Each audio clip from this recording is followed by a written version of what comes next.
जब सास ने खा ली हंसने वाली दवा। कुसुम अपनी बहू सुरभि और बेटे ऋतिक के साथ रहती थी। कुसुम के पति सुरेश काम के सिलसिले में अक्सर शहर से बाहर ही रहते थे। एक दिन वो अपने घर आए और कुसुम के लिए बहुत सारी दवा लेकर आए। भाग्यवान, कहाँ हो तुम?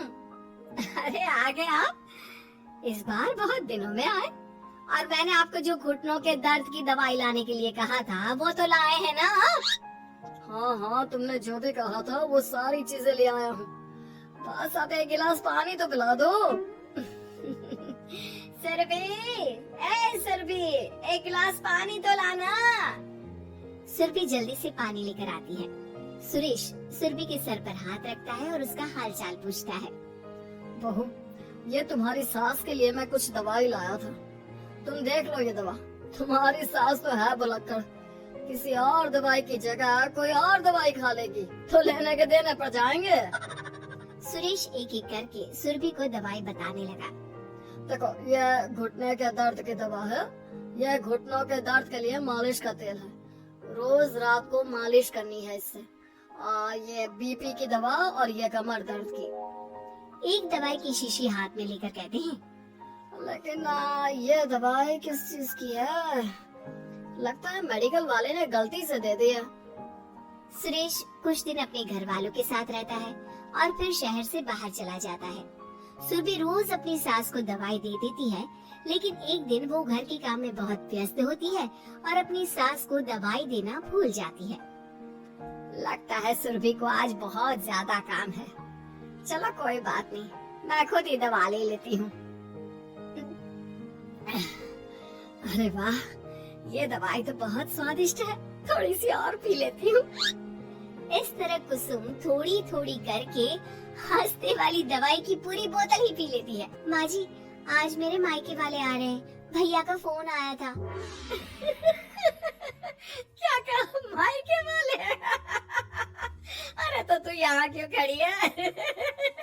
खाने में कुछ अच्छा सा बना ले। माँ जी, आप इतना हंस क्यों रही हो? आप मेरे मायके वालों का मजाक तो नहीं बना रही हो ना? नहीं नहीं नहीं, मैं कहाँ मजाक बना रही हूँ। मैं तो बस बता रही हूँ। माँ जी, आप झूठ भी बोलती हैं। आप अभी तो हंस रही थी। कुसुम हंसती ही रहती है। सुरभि वहाँ से चली जाती है और खाने की तैयारी में लग जाती है। थोड़ी देर बाद सुरभि का भाई और सुरभि की माँ आते हैं। कुसुम उन्हें अंदर बिठाती है और अपनी सास को बुला लाती है। समधन जी, कैसी हैं आप? मैं तो ठीक हूँ। आप बताइए, आप कैसे हैं? आंटी जी, आप इतना हंस क्यों रही हो? मैं कहाँ हंस रही हूँ बेटा। जब कुसुम लगातार हंसी जा रही थी तो उन्हें इंसल्ट फील हुई और वे वहाँ से जाने लगे। अच्छा बहन जी, हम चलते हैं। आपकी मेहमान नवाजी का बहुत बहुत शुक्रिया। सुरभि की माँ जा ही रही थी, तभी उसका पैर फिसल गया और वो बहुत तेज गिरी। माँ, आप ठीक तो है? अरे बहन जी, आप ठीक तो है? आपको चोट तो नहीं लगी ना? आप मुझसे पूछ रही हैं या मेरा मजाक उड़ा रही हैं? बहन जी, पहले तो आप इतनी बदतमीज नहीं थी, लेकिन अब क्या हो गया है आपको? माँ, आप ठीक तो है ना? अंदर चलिए, मेरे कमरे में आराम कर लीजिए। नहीं सुरभि, हम जा रहे हैं।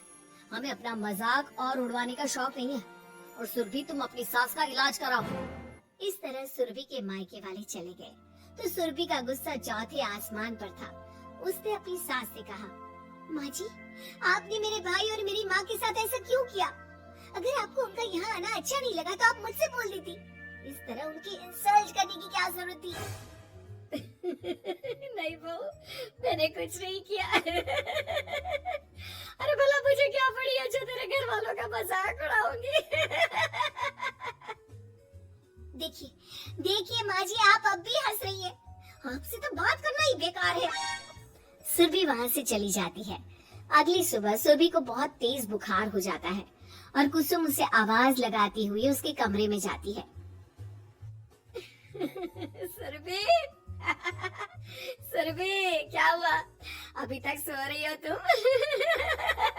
हो गया? माँ जी, मुझे बहुत तेज बुखार आ रहा है। अच्छा ठीक है, ऋतिक को बुलाती हूँ। माँ जी, मुझे बुखार आ रहा है और आप हंस रही हैं। अरे नहीं बहू, मैं कहाँ हंस रही हूँ। वो तो मेरी हंसी रोक ही नहीं रही है। माँ जी, जब आपकी तबीयत खराब होती है तो मैं आपका कितना ख्याल रखती हूँ और आप मुझ पर हंस रही हो। चले जाओ आप यहाँ से। बहू सुन तो सही। नहीं माँ जी, आप जाओ यहाँ से। अब तो आपके बेटे ही आपसे बात करेंगे और मैं पापा जी को भी बताऊंगी कि आजकल आप क्या कर रही हैं। जब ऋतिक घर आया तो सुरभि ने उसे सारी बात बताई। मुझे तुम्हारी बात पर विश्वास नहीं हो रहा। माँ तो तुमसे बहुत प्यार करती है, फिर वो तुम्हारा और तुम्हारे घर वालों का मजाक क्यों उड़ाएंगी? खैर अभी छोड़ो इस बात को, अभी तो तुम मेरे साथ चलो, तुम्हारी दवाई ले आते हैं। कुछ दिन में सुरभि ठीक हो गई। एक दिन ऋतिक को पता चला कि उसके मौसी के बेटे राहुल की तबीयत बहुत खराब है, तो वो अपनी माँ और पत्नी को लेकर हॉस्पिटल पहुंचा। मौसी जी, कैसे हैं राहुल भैया? बेटी, इतने दिन हो गए मेरे राहुल को बीमार हुए, लेकिन उसकी तबीयत में कोई सुधार नहीं आ रहा। अरे छोटी, हुआ क्या है राहुल बेटे को? कुछ बता तो सही। माँ, आप हंस क्यों रही हो? कहाँ हंस रही हूँ बेटा? मैं तो अपनी बहन के बेटे के लिए परेशान हूँ। माँ, ये क्या तरीका है?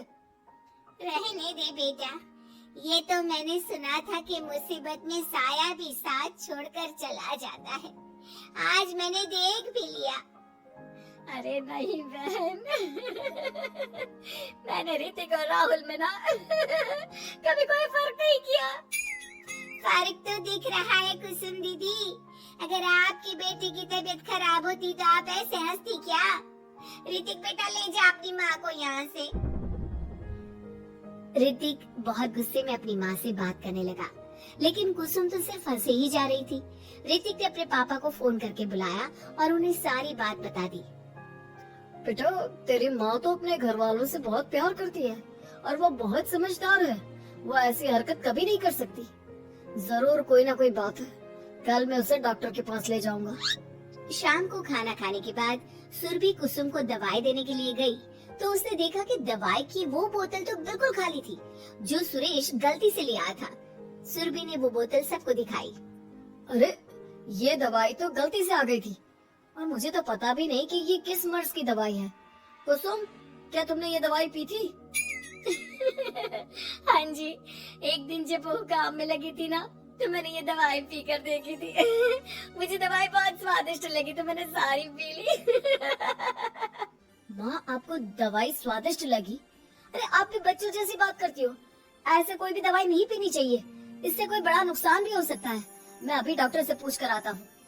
ऋतिक डॉक्टर के पास गया और कुछ देर में वापस घर आकर सबको बताया।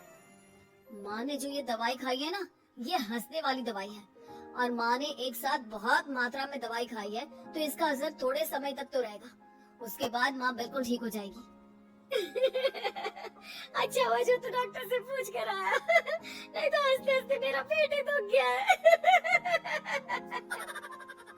तुम जब तक पूरी तरह ठीक नहीं हो जाते घर पर ही रहना, और घर पर कोई मेहमान आए तो उससे बात मत करना। आप ठीक कह रहे हो, मैं ऐसा ही करूंगी। अब मैं बिल्कुल हंसूंगी।